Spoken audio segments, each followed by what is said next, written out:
Okay, now it's recording. Okay, then I'm going to share a screen. Share this one. Okay, can you see my screen?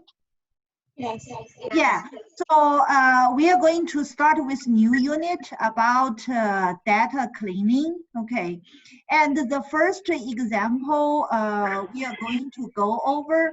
And if you want after class, you can also go to the website link to take another look.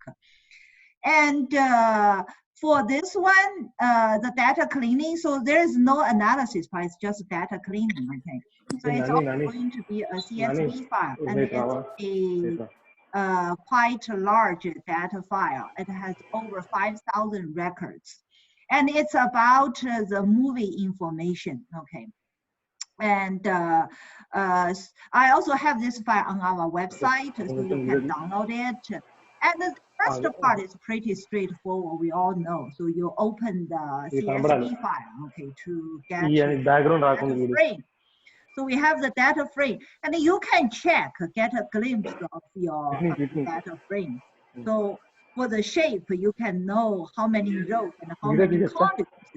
So we have over 5,000 records, and we have 28 columns. And if you want to know the details of each of the columns, you can do like the... Oh, let me run it. Some reason.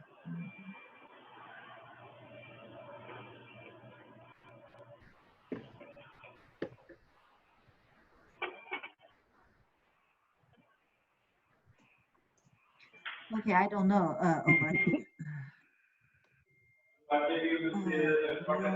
The cells. Okay, so if you want to get off the columns, you can do the list of the data frame, and you can get off the column names.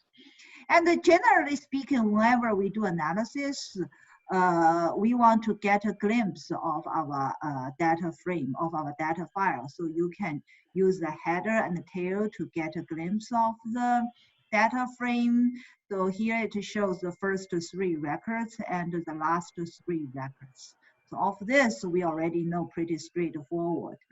And the next part, we also know. So if you want to take some close look of certain column, then you can pick one of the column to take a look. So over here, we pick the movie title and get the first 3 rows information of the movie title so that you can get some detailed information.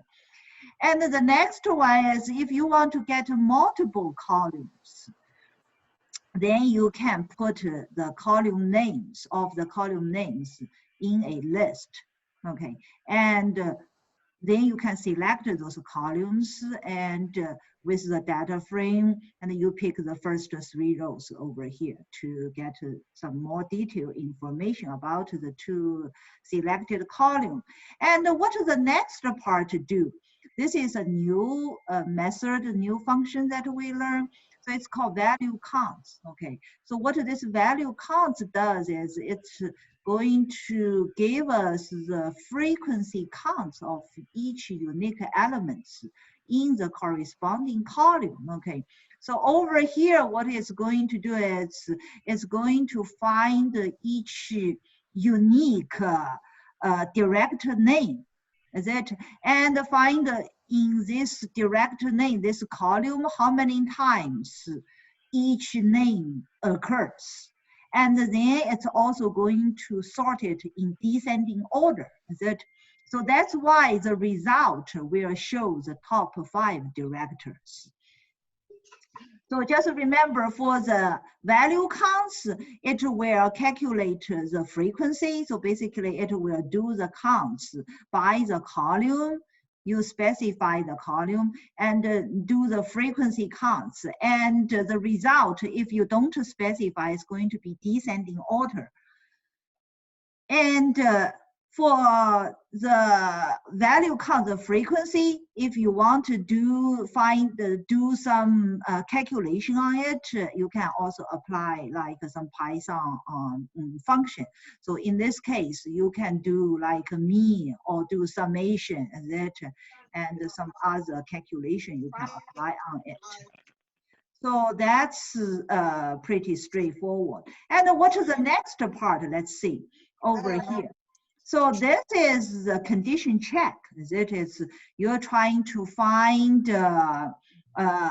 through direct name column. So this is through the direct name column. And in that column, you only want to find Woody Allen. So all related record with Woody Allen.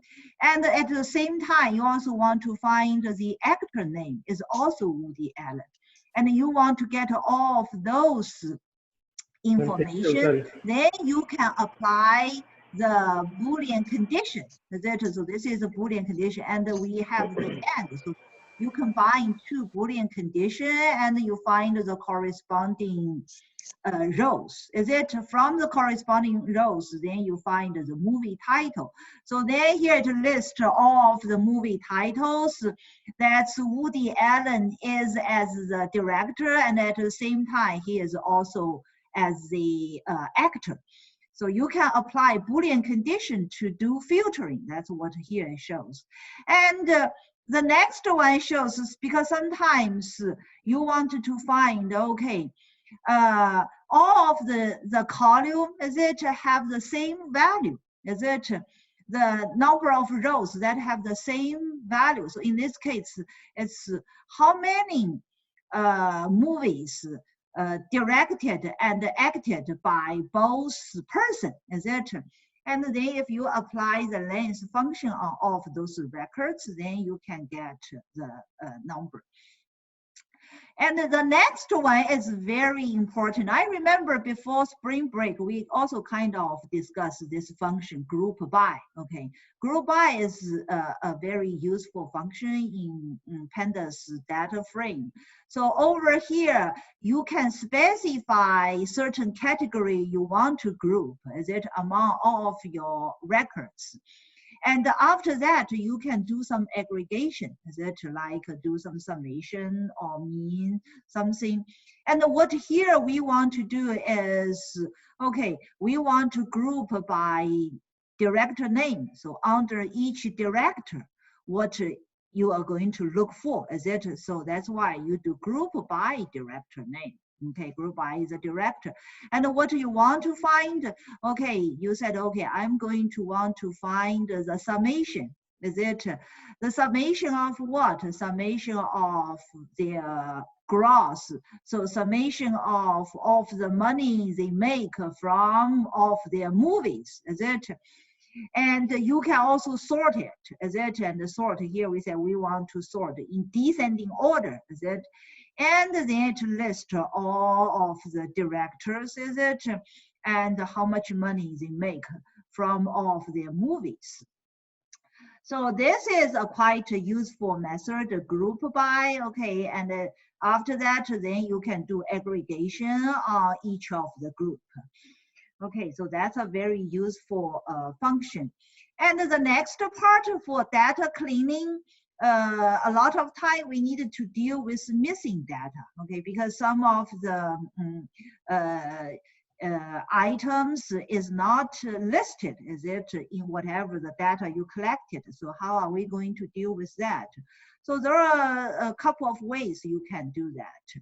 So like in this example for the country part, because country is a string, is it? So if that part is missing, there is no data there for certain there, what you can do is you can fill it either with some default string value, or here what we pick is nothing, okay? It's an empty string, empty string literal you picked and fill it. And what is the next one? A lot of time people like to fill with missing data is they can use some mean value, okay? Because you don't know what's the best value to fill is it? So we just say, okay, so how about let's fill with the mean value of your overall known value. So what for this duration is the length of the movies, is it? So you can find their mean, and then you fill all of the missing data with that mean value. Okay.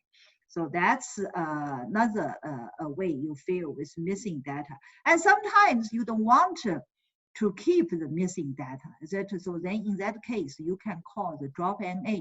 And for drop NA, you can do drop all of them. What that means, if certain row that has all NA values, then you're going to drop. So that's the rule of how you specify with all. And later on, we can see you can also apply how with any. So if in a row there is a single NA values, then you can also drop it. Okay, so there are different ways you can do the drop NA. And what the next part shows us is when you do drop NA, you can also specify the axis. It's by column or by row, is it? So if you specify axis is 1, then that means it's for column. And if you specify axis is 0, then it is for row. So here we have an example, okay? So we create a new data frame. So this is not the movie data frame. So this is just some random data frame that we created, a very small one, okay? And we also manually, so for the original one, it only has 3 columns, 4 rows. So it's a 4 by 3 data frame. And then we add the 4th column. And with the 4th column, all of its values filled with NA values, okay? And this is a glimpse of our data frame. And what here we said, okay, then we apply the drop NA, is it? And we specify the axis. So here we said, okay, we are going to drop a long column, okay, a long column. And what kind of rule we apply? As we said, okay, we are going to apply if all of the rows in that column are NA, then we are going to drop it. So the result, we can say, okay, so this 4th column is dropped, is it? And also be careful as we didn't apply the option of in place is true. So this won't impact the original data. So your original data frame is still going to have the 4th column. Okay, later on we are going to see more about in place option. And for fill NA, we have some other ways to do the to deal with the missing data. Here it shows fill NA with some dictionary data. So you can also fill NA with dictionary data. So in this case, it says, okay, with the 1st column, what I'm going to fill with all of the missing data is I'm going to use 0.5. And for the 3rd column, for all of the missing data, I'm going to fill with value 0, is it? And we can see it does achieve that, is it? So for the 2nd column, so column 1, we have 2nd and 3rd row are NA, is it? And here you fill them with 0.5. And for the column 3, we have 2nd and the 3rd row.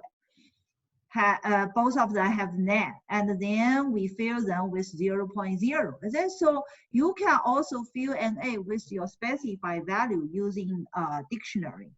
And what the next one shows is you can also specify the fill method. And what here we specify the method, we call it F fill. Okay, so this F fill is basically, it's called forward fill. What this forward fill does is it's going to fill with whatever the value from the previous cell. So over here, let's take a look. For column 1, okay, so for the 2nd column, the NA value starting from 2nd row. but the first row you have 6.5, is it? So over here, you're going to fill with the previous row's value. So fill forward. So you use the previous row's value to fill whatever the net values in the corresponding rows. So same rule apply to column. So the third column, you're going to use the previous row's value to fill the corresponding missing row's value at the corresponding, at the specified column, okay?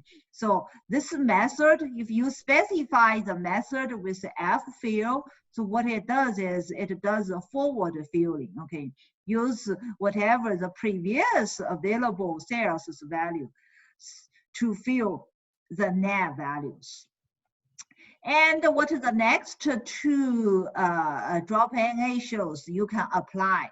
So for the specify the method to drop net value, you can drop if a certain column, so in this case, a certain column. So if that column has all of its rows as net, then you drop that, okay?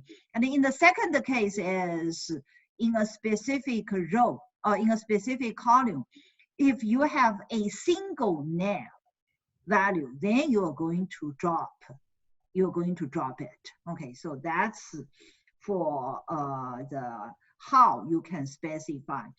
And the next part is when you do data cleaning, a lot of time you don't want to duplicate value because sometimes you want to do some calculation.